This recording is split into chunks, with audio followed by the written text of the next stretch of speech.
Aku dan seluruh keluargaku pindah rumah. Rumah yang kami tempati itu terletak jauh dari keramaian, tepatnya di sebuah perkampungan yang sepi.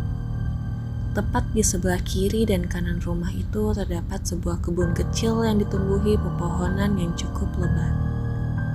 Terus terang, kondisi rumah itu sangat jauh berbeda dengan rumah kami sebelumnya.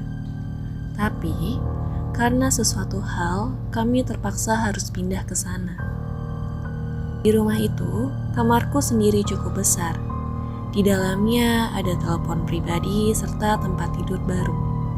Letak kamarku sendiri bersebelahan dengan rumpun pohon bambu besar yang tumbuh di luar.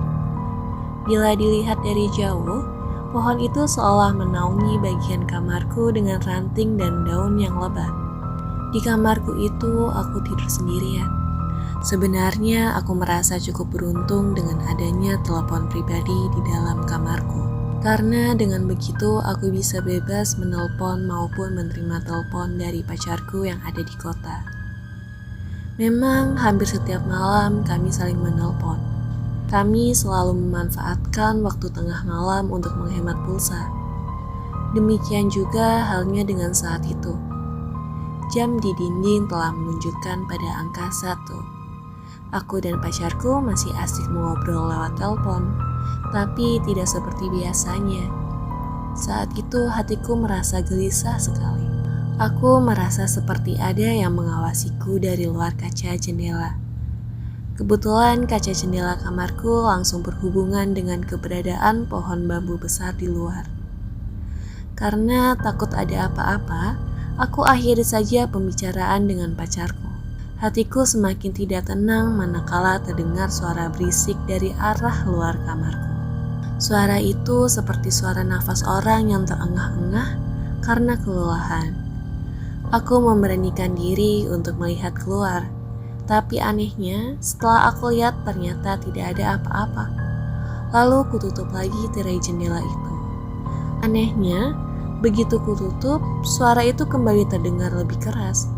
Hal ini jelas membuatku semakin takut. Dalam ketakutan itu, aku berusaha untuk membaca doa. Berbagai macam doa aku baca saat itu hingga aku kelelahan dan akhirnya tanpa sadar tertidur.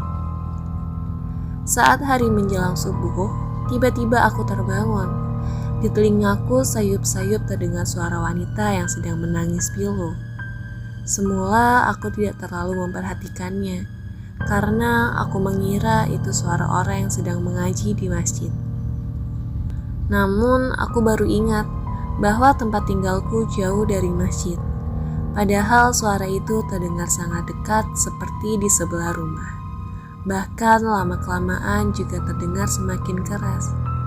Paginya, aku ceritakan hal itu pada keluargaku. Karena itulah kemudian pada malam harinya aku tidur ditemani kakak laki-lakiku. Dan begitu malam telah larut, suara itu pun mulai terdengar lagi. Karena penasaran, aku, kakakku, serta adikku keluar untuk melihat suara apa yang terdengar dari dalam kamarku itu. Ternyata di luar rumah, kami tidak menemukan apa-apa. Yang ada hanya rimbunan pohon bambu yang terlihat sangat menyeramkan. Kami pun kembali masuk ke dalam rumah sambil memendam rasa penasaran. Bahkan bukan hanya suara orang menangis saja yang terdengar, tetapi suara seperti orang yang mengaji juga terdengar manakala menjelang waktu subuh. Padahal waktu kami cek keluar juga tidak ada apa-apa. Demikianlah pula saat kami mengecek di masjid terdekat. Pada saat itu kami tidak menemukan ada orang yang sedang mengaji di sana. Rasa penasaran terus menyelimuti hati kami. Karena suara itu seringkali muncul meski tidak setiap hari. Kami masih bingung suara apa yang kami dengar itu. Dan dari beberapa cerita penduduk di desa itu, kebanyakan mereka mengatakan kalau rumah yang kami tempati itu sangat angker. Sejak dulu tidak ada orang yang berani menempatinya. Karena itulah ibuku senantiasa menyuruhku untuk berdoa agar Tuhan selalu melindungi kami. Tapi beberapa waktu kemudian akhirnya kami pindah juga dan kembali ke rumah kami yang lama.